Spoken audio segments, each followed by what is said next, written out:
하나님의 말씀은 아모스서 7장 10절에서 17절인데요. 다 읽지 않고 13절만, 순서지에는 아모스서 7장 10절에서 17절이 나와 있는데 다 읽지 않고 우리 13절 한 절만 우리 같이 하나님의 말씀을 받들어 읽도록 하겠습니다. 다시는 베델에서 예언하지 말라. 이는 왕의 성소요 나라의 궁궐이니라. 아멘. 명절 앞두고 분주하실 텐데 이렇게 바쁘신 시간 중에도 주님 앞에 나와서 말씀을 듣는 우리 성도님들 환영하고, 하나님께서 그 사모하는 심령에 하나님의 풍성한 은혜를 베풀어 주시기를 축원합니다. 신앙생활에서 굉장히 중요한 요소들이 많이 있습니다만은 결코 빼놓을 수 없는 중요한 요소가 있다면 신앙의 건강성입니다. 건강한 신앙생활이 매우 중요합니다. 얼마 전에 매스컴을 탄 은혜로, 저는 교회라고 말하고도 싶지 않은데 신옥주 목사라고 얘기하기는 좀 어렵고 교주에 가까운, 저도 그 방송을 나중에야 봤어요. 근데 너무 마음이 아프더라고요. 건강하지 않은 신앙이 얼마나 큰 폐단을 가져올 수 있는가, 단적으로 보여주는. 근데 사실 이 건강한 신앙이 이렇게 중요한데, 건강한 신앙을 갖는다고 하는 게 쉬운 일은 아니에요. 왜냐하면 여러분, 우리가 건강한 삶을, 육신의 몸도 건강한 삶을 살아야 되지 않습니까? 근데 육신의 건강, 육신이 병들면 증상이 있어요. 느낄 수 있어요. 물론 느끼지 못하는 증상들도 많이 있습니다만은 태반은 내가 아프다고 하는 걸 느낄 수 있어요. 그러니까 병원도 가게 되고 약도 먹을 수가 있게 되는 거죠. 근데 이 영적으로 병이 들면 증상을 느낄 수가 없어요. 태반은 느끼지 못해요. 자기가 아프다고 생각하지 못하는 거예요. 그러니까 치료받으려고 하지도 않는 거죠.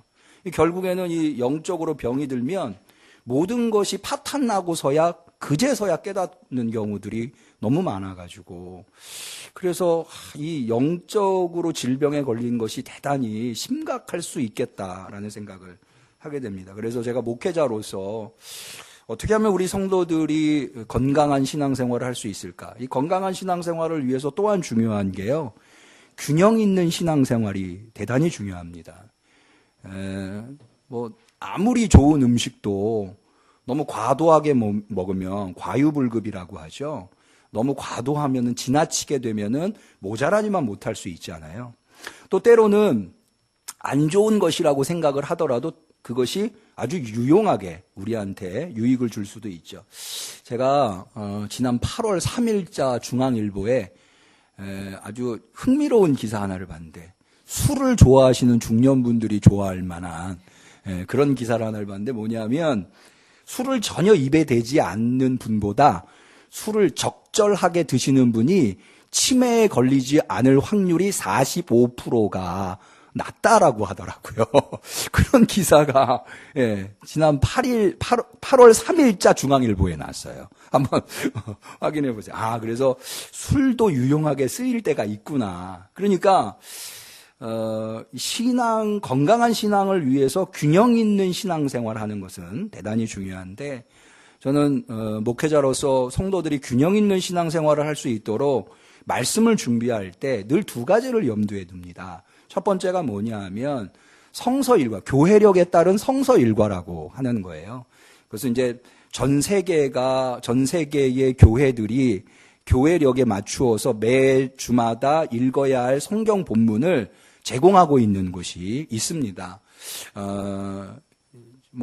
나중에 혹시 그 사이트를 저한테 물어보시면 제가 알려드릴 수 있는 GOBD라고 하는 사이트에서 그걸 거의 대부분의 세계교회들이 그 성서일과를, 그래서 이 성서일과를 제공하고 있는 것은 균형 있는 신앙생활, 교회력이라고 하는 것이 사실은 균형 있는 신앙생활을 위해서 만들어진 것이 교회력이라고 할 수 있어요. 거기서 제공하는 성서, 이번 주에는 어디를 성서를 읽어야 되는가? 구약에서 한 곳, 신약에서, 복음서에서 한 곳, 서신에서 한 곳, 시편에서 한 곳, 이렇게 4가지를 매주 제공하는데요. 그래서 그 교회력을 제가 많이 따르고 있습니다. 말씀을 준비할 때. 또 하나는 뭐냐 하면 성경이 66권이잖아요. 66권이 모두 다 하나님의 말씀이지 않습니까? 66권이 하나님의 말씀으로 정해질 때는 다 이유가 있겠죠. 그래서 가능하면 골고루 성경, 저는 사실은 복음서를 전공한 사람이기 때문에 복음서에 치중하기가 쉬워서 신약을 한 번 했으면 구약을 한 번 하고, 또 복음서를 한 번 했으면 서신을 한 번 설교를 하고, 구약에서도 오경을 했으면 예언서를 또 한 번 하고, 이런 식으로 가능하면은 골고루 성경을 말씀을 전하려고 애쓰고 있습니다. 그래서 이렇게 균형 있는 신앙생활이 대단히 중요한데, 그런데 이렇게 골고루 설교를 할 때 제일 이 힘든 부분이 어디냐 하면 바로 오늘 아모스와 같은 예언서를 설교할 때가 제일 힘들어요. 왜 그런가 하면, 여러분 사실 오늘 우리가 13절을 읽었습니다마는 이 본문에서 제일 중요한 말씀이 17절이거든요. 17절만 하나님의 말씀, 하나님이 직접 하신 말씀이에요. 한번 17절 볼까요? 여호와께서 이같이 말씀하시기를, 그러면서 이제 하나님의 말씀이 선포되는 거예요. 내 아내는 성읍 가운데서 창녀가 될 것이요, 내 자녀들은 칼에 엎드려지며 내 땅은 측량하여 나누어질 것이며 너는 더러운 땅에서 죽을 것이요, 이스라엘은 반드시 사로잡혀 그의 땅에서 떠나리라. 어느 분이 아멘을. 예, 이게 사실 쉽게 아멘이 안 되는. 예, 저는 이게 성경 구절을 다 읽으면 좋겠지만 설교 시간에 그걸 다 읽을 수가 없잖아요. 설교하는 시간도 짧은데 30분이 넘어가면 성도들의 집중력이 확 떨어진다 하더라고요. 미국에서 실제로 조사를 했는데요. 30분 이내로 설교가 끝났을 때 성도들이 평균 100불을 헌금을 한대요. 근데 30분이 넘어가면 20불로 확 준다고 하더라고요. 그래서 30분 안에 설교를 해야 되는데 성경을 이렇게 읽느라고, 그러니까는 어떤 좀 그 성경 구절 중에 그래도 가장 중요한 본문을 하나 딱 정해서 같이 읽으면 좋은데, 사실 오늘 우리가 읽은 아모스서 7장 10절에서 17절은 제일 중요한 거는 17절인데 17절을 읽자니 일주일에 하루 교회 와가지고 하나님의 말씀을 대할 때 이런 말씀이 듣고 싶겠냐고요. 그렇잖아요. 이거 막 뭐 자녀들은 칼에 죽을 거고 뭐 땅은 측량을 나눌, 넌 더러운 땅에서 죽을 거고, 이런 얘기 듣고 싶지 않잖아요. 그러니까 참 고민이 되는 거예요, 예언서를. 사실 물론 예언서 안에는 은혜로운 말씀들도 많이 있어요. 뭐 이사야서 40장 제2이사야 같은 경우 내 백성을 위로하라, 뭐 너희가 받을 벌을 다 받았고, 뭐 하나님께서 너희를 회복시키시라, 이런 좋은 말씀들도 있지만, 그러나 예언서의 태반은 그런 말씀이 아니고요, 다 무슨 망한다는 말씀으로 되어 있거든요. 저는 사실 예언서를 설교하기가 이런 거예요. 여러분, 만약에 여러분들이 성경을 만들 수 있는 권한이 주어진다면 여러분들은 주로 무슨 말씀을 성경으로 구성하시겠어요? 저라면 성경을 만들 때 주로 이제 이런 말씀인 거죠. 창세기 28장 15절에 내가 너와 함께 있어 내가 어디로 가든지 너를 지키며 너를 이끌어 이 땅으로 돌아오게 할지라 내가 내게 허락한 것을 다 이루기까지 너를 떠나지 아니하리라. 이거 하나님께서 루스에서 야곱에게 주신 말씀이거든요. 이 야곱이 이 고통 가운데에서 노숙하는데 하나님이 딱 나타나셔가지고 내 너 함께한다, 너 어디로 가든지 같이 한다, 이런 위로의 말씀을 듣고 싶잖아요. 우리가 일주일 내내 세상에서 사실은 힘든 세상살이 속에서 지친 마음으로 하나님 앞에 나왔는데 하나님의 말씀을 위로받고 싶은 마음이 있잖아요. 또 하루하루를 불안하게 세상 속에서 살다가 하나님 앞에 나왔으니 하나님의 말씀은 편안한 말씀을 듣고 싶잖아요. 시편 23편 모두 다 좋아하는 여호와는 나의 목자시니 내가 부족함이 없으리로다. 얼마나 이런 말씀들 좋아요. 또 세상에서 매일같이 전쟁을 치르는 것처럼 힘든 삶을 살다가 하나님 앞에 왔으니까 하나님의 말씀으로 용기도 좀 얻고 싶거든요. 빌립보서 4장 13절 내게 능력 주시는 자 안에서 내가 모든 것을 할 수 있느니라. 얼마나 은혜롭습니까? 그러니까 이런 말씀들로 성경을 구성했을 것 같은데, 그런데 구약 성경의 예언서에 보면 사실은 그런 말씀보다는 태반이 망할 거다, 죽을 거다, 처참하게 될 거다, 이런 말씀들이라는 거죠. 게다가 그런 예언서가 몇 권이나 있냐? 여러분, 구약이 모두 39권 아닙니까? 그 중에 16권이 예언서예요.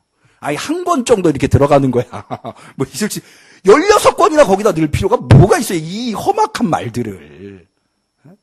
그래서 이 설교하기가 너무 힘든 거예요. 안 하자니 하나님의 말씀이고, 하나님의 말씀인데 하자니 이게 너무, 성도들의 기대치와는 너무 다르고. 왜 그럴까? 왜 이스라엘은, 아니, 신앙인이라면 하나님으로부터 기대하는 어떤 하나님의 말씀이 크게 다르지 않을 거 아니겠어요?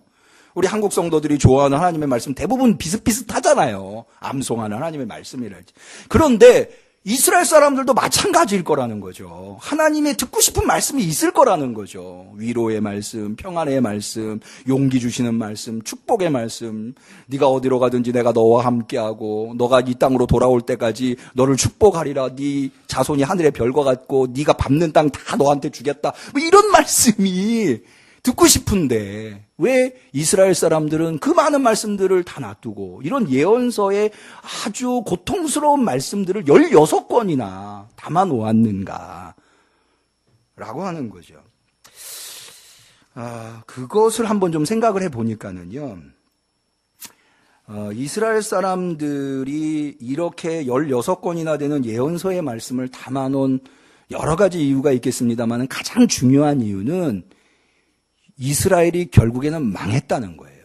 사실은 이 예언서들이 성경에 들어오게 된 배경이 바벨론 포로로 끌려가고 난 다음에 북이스라엘은 뭐 벌써 722년에 주전 722년에 망했고 남유다는 587년에 이미 망했기 때문에 그러고 완전히 역사 속에서 이스라엘이라고 하는 나라가 해체되고 난 다음에 유대인들이 바벨론으로 끌려가서 그들이 신앙적으로 대단히 심각한 문제에 부딪힌 거예요. 왜냐하면 하나님이 선택한 백성이잖아요. 하나님이 애굽에서 건져가지고 가나안 땅까지 주신 거 아니에요.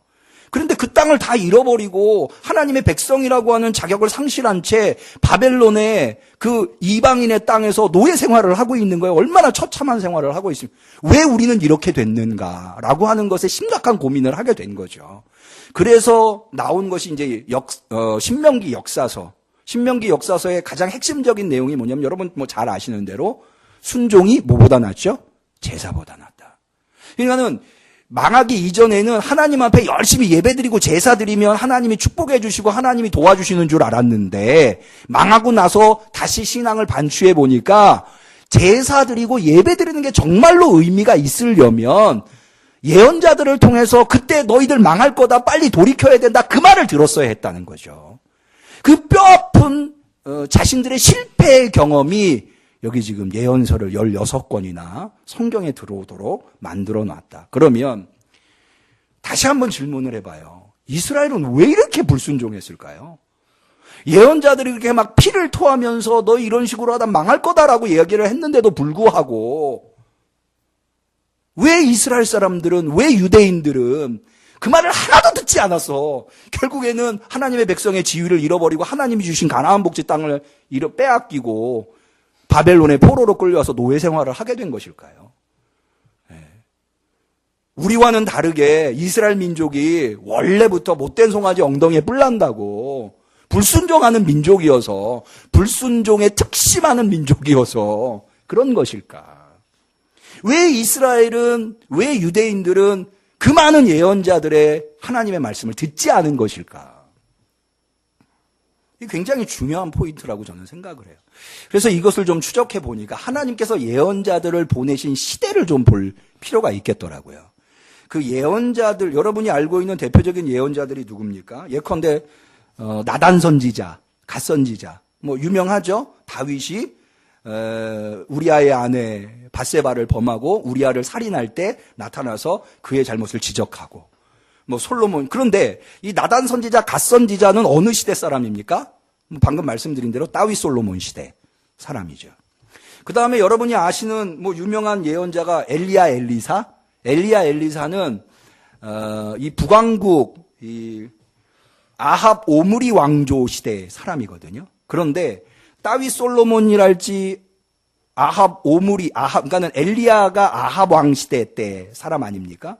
그래서 갈멜산에서 바알 선지자, 아세라 선지자, 이 사람들이 사실은 아합 왕의 부인인 이세벨이 이방 여인인데 왕비로 맞아들여가지고 이 왕비가 자기네 나라에서 데리고 온 이방 제사장들이잖아요. 선지자들이고. 그것 때문에 이 이세벨이 이 엘리야를 죽이려고 하는 이야기는 굉장히 유명하지 않습니까? 그러니까는 아합 시대 오므리 왕조 시대인데 다윗 솔로몬 시대도 그랬고 아합 오므리 왕조 시대 도 그랬고요. 그 시대가 어떤 시대였는가 하면 다윗 솔로몬 시대도 그렇고 아합 오므리 왕조 시대도 그렇고 이 이스라엘이 가장 잘 살았을 때, 이른바 가장 잘 나갔을 때였다는 거죠. 사실 오늘 우리가 아모스를 읽었습니다마는 아모스, 호세아는 북이스라엘의 이 여로보암 2세 시대에 활동한 예언자들이거든요. 그런데 이 여로보암 2세 시대의 북이스라엘이 상황이 어땠는가? 아모스서 6장 3절에 보면 이런 말씀이 나와요. 너희는 흉한 날이 멀다 하여 강포한 자리로 가까워지게 하고 상하상에 누우며 침상에서 기지개 펴며 양떼에서 어린 양과 우리에서 송아지를 취하여 먹고. 자, 지금 북이스라엘 사람들이 어떻게 하고 사는가 하면 흉한 날이 멀다는 거예요. 지금 상황에서. 그러면서 상하상에서 누우고 침상에서 기지개를 펴요. 요즘은 어떤 침대가 제일 좋은지 잘 모르겠지만 이때 당시에 상하침대, 상하상은요 최고가의 명품인 거죠. 그리고 또 그 사람들이 먹는 게 뭐냐 하면 어린 양과 송아지를 취하는 거예요. 이게 어린 양과 송아지를 왜 먹죠? 어린 양과 송아지를 먹는 이유는 우리나라 사람들도 이 닭은 무슨 닭을 좋아하나요? 영계를 좋아하죠. 어린 짐승의 고기, 이게 연하죠. 근데 사실은 이 아모스 선지자가 이것을 어린 짐승을 먹는 것을 지적하는 이유가 있어요. 그게 뭐냐 하면 이 부자들이 보다 더 연한 고기를 먹기 위해서 어린 것을 잡아먹는 건데 생각해 보세요. 그 어린 것을 좀 먹이를 먹여서 키우면 보다 더 많은 사람들이 나눠 먹을 수 있겠죠. 그런데 그것을 자기 혼자 먹으려고 연한 고기를 먹고 싶어서 어린 것을 잡는 거예요. 그러니까 지금 이 아모스서에 나오는 북이스라엘의 상황은 매우 윤택한 생활, 풍요로운 생활을 하고 있는 상황이라고 할 수 있는 거죠. 다시 정리해서 이야기하자면 이스라엘 사람들이 그렇게도 하나님이 보내신 예언자들의 말씀을 듣지 않았던 시대들은 어떤 시대였는가 하면 못 살고 힘들고 어려웠던 시대가 아니라 가장 윤택하고 풍요로웠던 시대들, 평화로웠던 시대들. 그래서 재난의 날이 멀다고 생각한 사람들이 태반이었던 시대에 예언자들의 말이 그들에게 들리지 않았던 거예요. 왜 그럼 그들은 이 윤택한 시대에 이 예언자들의 말을 듣지 않았을까요? 사실은 이렇게 생각해 보면 어렵지 않게 추론할 수 있어요. 여러분, 사람이 윤택하게 되고 풍요롭게 되면, 특히 신앙인이 그렇게 되면 어떤 생각을 합니까? 야, 이거 하나님이 주신 축복이구나. 내가 지금 하나님이 주신 축복을 누리고 있구나. 하나님 감사합니다. 라고 생각할 수 있다는 거죠. 그러면서 뭘 기대해요? 더 많이 하나님 주세요. 더 많이 축복해 주세요. 이걸 기대한다는 거죠. 그런데 예언자들은 지금 뭐라고 얘기하고 있어요? 너희들 지금 누리고 있는 이 풍요와 너희들이 누리고 있는 이 윤택한 삶은 결코 하나님이 주신 복이 아니다. 너희들 이러다가 망한다. 그러니 그 말이 이스라엘 사람들한테 귀에 들어오겠습니까? 무슨 소리냐. 하나님이 이렇게 축복해가지고 이렇게 잘 사는데 그런 소리 하지 마라. 귀뚱으로도 뭐 들리지가 않는 거예요. 듣기 싫은 거죠. 사실 이런 상황이 가장 잘 나타나 있는 말씀이 오늘 우리가 읽은 아모스서 7장 10절에서 17절에 나오는 말씀. 우리 아모스서를 좀 잠깐 볼까요? 본문에 보시면 때의 베델의 제사장 아마샤가, 이 아모스서는 대부분 하나님이 아모스를 통해서 주신 말씀으로 이루어져 있는데 요 아모스서 7장 10절에서 17절은 이야기로 되어 있어요. 아모스가 처해 있는 상황의 이야기. 때의 베델의 제사장 아마샤가, 이것을 기억하셔야 돼요. 베델의 제사장 아마샤예요. 이 베델의 제사장 아마샤가 누구냐면요, 여러분, 이스라엘은 솔로몬이 예루살렘에 성전을 세운 이유로 성전 단일화를 했어요. 그래서 예배는 어디서 드려야 돼요? 예루살렘에서 드려야 돼요. 그런데 솔로몬의 아들 르호보암 시대 때 나라가 두 쪽이 나요. 922년에. 그래서 북이스라엘, 열지파가 북이스라엘이 되고 북쪽은 여로보암이 통치하게 되고 남쪽은 유다와 베냐민을 르호보암이 솔로몬의 아들이 통치하게 돼요. 그런데 예루살렘이 어디 있어요? 남쪽에 있어요. 명절마다 이스라엘 사람들은 1년에 3번 명절마다 예루살렘에 와서 예배드려야 되잖아요. 그러니까는 북이스라엘 사람들이 자꾸 남유다 예루살렘에 와서 제사 드리는 거예요. 여러분 한번 생각해. 남북이 분담되는데 북쪽에 있는 사람들이 자꾸 남쪽으로 넘어와서 여기서 예배드리며 북한에 있는 통치자가 좋아하겠습니까? 이게 싫은 거예요. 그래서 예루살렘 외에 북쪽에다가 성전을 세웠는데 여로보암이. 그래서 여러분 신명기에 보면은 반복해서 나오는 여로보암의 죄라고 하는 게 이거예요. 여로보암이 어떤 일을 했는가 하면 북쪽에는 단에다가 남쪽에는 베델에다가 성전을 세워요. 성전은 누가 세우는 거예요? 하나님이 세우는 거죠. 그런데 여로보암이 자기의 정치적인 목적을 이루기 위해서 성전을 세워요. 그리고 거기다가 자기 임의대로 제사장을 임명하는 거예요. 그래서 세워진 베델 성전의 제사장이 아마샤예요. 아마샤가 지금 아모스를 불러다 놓고 이렇게 이야기하는 거예요. 지금 하고 있는 얘기가 바로 그거예요. 자, 때의 베델의 제사장 아마샤가 이스라엘의 왕 여로보암에게 보내어 이르되 이스라엘 족속 중에 아모스가 왕을 모반하나니 그 모든 말을 이 땅이 견딜 수 없나이다. 지금 아모스라고 하는 선지자가 북이스라엘에 와가지고 예언을 하는데, 사마리아에 와가지고 예언을 하는데 이건 완전히 반역이라는 거예요. 왜냐하면 아모스가 뭐라고 예언했는, 그 다음에 17절에 우리 봤죠? 왕이 죽는다는 얘기가 뭐예요? 이게 반역이거든요. 나라가 망할 거다 이렇게 얘기하고 있는 거예요. 그 얘기를 고스란히 여로보암 당시의 통치자 왕한테 아마샤가 고자질하는 거예요. 고자질을 했어요. 그렇게 기별을 보내고, 자 11절 아모스가 말하기를 여로보암은 칼에 죽겠고 이스라엘은 반드시 사로잡혀 그 땅에서 떠나겠다 하나이다. 왕은 죽고 나라는 망한다는 거예요. 아모스가 이렇게 얘기한다는 거예요. 아마샤가 또 아모스에게 이르되 선견자야, 너는 유다 땅으로 도망하여 가서 거기서나 떡을 먹으며 거기서나 예언하고.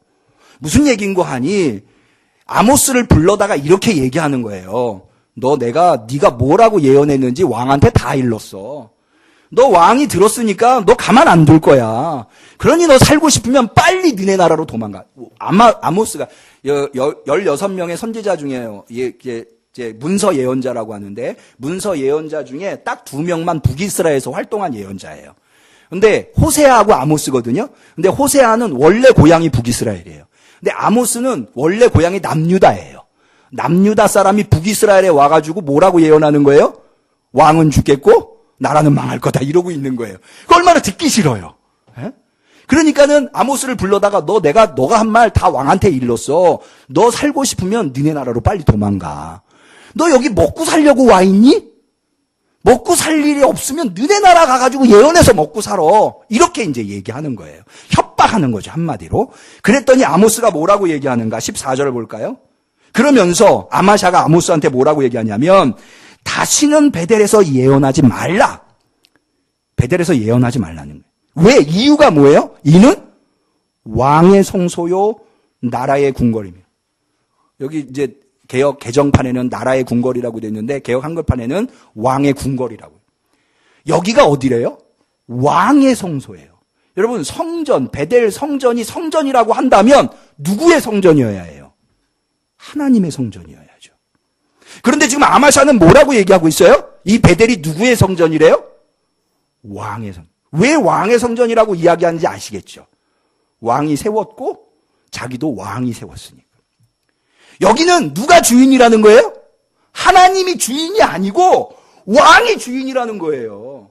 왜 왕이 주인이에요? 왕이 자기 돈 들여가지고 성전 세웠고 자기가 좋아하는 사람 임명했으니까. 그러니까 여기 와가지고 하나님 뭐 어쩌고 이러면서 왕이 죽겠고 왕 나라가 이런 얘기 하지 말라는 거예요. 저는요 이 말씀을 보고는 정말 머리가 쭉 뼈섰어요. 이게 지금부터 한 1700년 전 얘기거든요. 아니, 2700년 전 얘기거든요. 여러분 어떠세요? 저는 오늘날 우리 한국 교회가 가지고 있는 가장 심각한, 한국 교회가 병드는 가장 심각한 문제가 여기 지금 다 드러나고 있지 않나요? 오늘날 교회 안에 누가 주인이어야 해요? 하나님이 주인이셔야 해요. 예수님이 주인이셔야 해요. 그런데 그 교회를 누가 건축했어요? 사람들이 건축했어요. 그랬더니 누가 주인 노릇하고 있는 거예요? 사람이 주인 노릇하고 있는 거예요. 특별히 사람이 아니라 좀 더 근본적으로 사람의 탐욕이 주인 노릇하고 있는 거예요. 여러분, 이 아마샤가 아모스더러 하는 얘기를 한번 봐요. 오늘날 현대인들이 가지고 있는 이 물질 문명에 쩌들어 있는 사람들이 가지고 있는 사고방식을 하고 있어요. 그게 뭐냐면, 너 돈 벌려고 여기 와 있냐? 모든 것을 돈이라고 하는, 물질이라고 하는 관점에서 보는 거예요. 너 돈 벌려고 여기 와서 예언하냐? 그러면 너네 나라로 가. 왜 여기서 자꾸 시끄럽게 해? 아마샤 듣고 싶지 않은 거예요. 여기서는 무슨 얘기만 듣고 싶어요? 왕이 잘 된다. 북이스라엘이 잘 될 거다. 부흥하고 번성할 거다. 이런 얘기만 듣고 싶었던 거예요. 그래서 아마샤가 한마디로 뭐라고 해요? 여기는 하나님의 성소가 아니라 왕의 성소요. 왕의 궁이라는 거예요. 우리가 오늘날 우리의 신앙도 그렇고 우리의 교회 생활도 그렇고 그렇게 얘기는 하지 않으나 우리 한번 솔직해 보시자고요. 여러분, 여러분의 신앙이 하나님을 위한, 하나님이 중심에 있는, 하나님이 정말로 왕이 되시는 그런 신앙생활을 하고 계신지요? 아니면 나의 탐욕이 왕노릇하고 있는 그런 신앙생활, 그런 교회에 우리가 살고 있지는 않은지. 이렇게 하니까 아모스가 뭐라고 그러느냐. 그 다음에 아모스가 하는 얘기가 아주 14절. 아모스가 아마샤에게 대답하여 나는 선지자가 아니며 선지자의 아들도 아니라. 고대에서는요, 아버지가 선지자인 경우 아들이 선지자일 때가 많이 있어요. 아버지가 제사장이면 자식도 제사장이에요. 그러니까 제사장 가문이 있고 선지자 가문이 있는 거예요. 그런데 아모스는 그런 가문이 아니에요. 원래 아모스는 뭐 하던 사람이냐? 거기 나와요. 이르되 나는 목자요 뽕나무를 배양하는 자로서 양떼를 따를 때에. 그러니까 이 사람한테서 뭐가 있냐면 뽕나무가 있고 양떼가 있어요. 이건 뭐냐? 뽕나무가 있다고 하는 것은 뭐냐면 이 사람이 지주라고 하는 의미예요. 양떼가 있다고 하는 것은 뽕나무를 배양해서 양떼를 먹일 수 있는. 그러니까 아모스는 지금 뭐라고 얘기하고 있는가 하면 나 남유다에서 먹고 살만했어. 내가 뭐 먹을 거 없어가지고 여기까지 와서 이러고 하는 줄 알아? 나 먹고 살라고 여기 와서 이러는 거 아니야. 나 남유다에서 잘 나갔어. 그런데 뭐라고 대답해요? 여호와께서 나를 데려다가 여호와께서 내게 이르시기를 가서 내 백성 이스라엘에게 예언하라 하셔서 하나님이 말씀을 북이스라엘에 가서 전하라 하셨기 때문에 나도 어쩔 수 없어서 지금 누군 뭐 여기서 하고 싶어서 하는 줄 아냐. 이 얘기 지금 하고 있는 거예요. 그러면서 17절에, 그러면서 16절에 이렇게 얘기합니다. 이제 너는 여호와의 말씀을 들을지어다. 내가 이르기를 이스라엘에 대하여 예언하지 말며 이삭의 집을 향하여 경고하지 말라 하므로 여호와께서 이같이 말씀하시기를 내 아내는 성읍 가운데서 창녀가 될 것이고 내 자녀들은 칼에 엎드려지며 내 땅은 측량하여 나누어지고 너는 더러운 땅에서 죽을 것이요 이스라엘은 반드시 북이스라엘이 망한 이유가 뭔지 아세요? 바로 이거예요. 하나님의 말씀에 귀닫은 거예요. 말씀이 없는 게 아니에요. 말씀이 이미 선포됐는데 자기가 듣고 싶은 말씀, 자기가 마음속에서 자기를 위로해주고 자기를 잘했다고 얘기해주고 너 더 잘 될 거야 이런 얘기가 듣고 싶어가지고 정작 하나님이 말씀하시려고 하는 건 듣지 않으려고 하는. 그것 때문에 망했다네. 그래서요, 여러분 이 아모스서에 우리 한번 8장 11절을 한번 볼까요? 아모스가 뭐라고 말하는 줄 아세요? 여러분 잘 아시는 말씀. 주 여호와께서 가라사대 보라 날이 이를지라 내가 기근을 땅에 보내리니 양식이 없어 주림이 아니며 물이 없어 가람이 아니요 여호와의 말씀을 듣지 못한 기갈이라. 기근이 임할 텐데 먹을 게 없는 기근이 아니라는 거예요. 하나님의 음성을 듣지 못하는 기근. 여러분, 이게 왜 중요하냐면요. 우리의 생명은, 인간의 생명은 짐승의 그것과는 차원이 달라요. 짐승은 먹을 것만 있어도 얼마든지 짐승의 삶을 살 수 있어요. 근데 사람은요, 먹을 것만 가지고는 사람의 삶을 살 수가 없어요. 정말로 사람의 삶, 인간다운 삶을 살기 위해서는 뭐가 있어야 된다고 예수님 말씀하시는가? 너희가 떡으로만 살 것이 아니고 뭐로? 하나님의 입에서 나오는 말씀으로 산다고 해요. 이게 무슨 의미냐면요. 우리의 육신은 떡으로 충분해요. 근데 우리는 육신의 삶, 짐승의 육신의 삶을 사는 게 인간이 아니잖아요. 그보단 차원 높은 삶을 살아 인간다운 삶을 살 수 있는 거예요. 오직 육신의 삶을 살면 그건 인간으로서 죽은 삶이라고 말할 수 있는 거죠. 그런데 그 인간다운 삶을 살 수 있도록 해주는 방법이 뭐냐? 하나님의 말씀이 그렇게 한다는 거예요. 하나님의 말씀이. 여러분, 분명하게 기억하세요. 여러분이 하나님 앞에 나올 때 여러분이 듣고 싶은 말씀이 있으실 거예요. 나 이런 말씀 오늘 듣고 싶다. 나 마음이 많이 지쳐 있는데 위로받고 싶다. 나 마음이 혼돈스러운데 하나님이 내 중심을 잡아주셨으면 좋겠다. 여러분이 듣고 싶은 말씀이 있으실 거예요. 그런데요, 하나님이 여러분을 부르실 때는요, 하나님이 여러분들한테 꼭 들려주고 싶어 하시는 말씀이 있다는 거예요. 그런데 정말로 우리가 들어야 할 것은요, 내가 듣고 싶은 말씀보다 하나님이 나한테 들려주고 싶어 하시는 그 말씀을 내가 들을 때 정말 내가 살아나는 거예요. 그럴 수 있는 성도님들이 되시기를 바랍니다. 그래서요, 여러분, 설교는요, 하나님의 말씀은요, 말하는 자보다 훨씬 중요한 게 듣는 자들이에요. 내가 어떻게 들을 것인가? 내 탐욕을 내려놓고, 내 인간적인 욕구들을 내려놓고, 하나님, 나는 하나님이 나에게 하시는 말씀을 내가 듣겠습니다. 하나님이 나를 오늘 이 시간 불러주셨을 때 그 불러주신 그 목적을 나한테 깨닫게 해주옵소서. 하나님의 음성을 내가 듣겠습니다.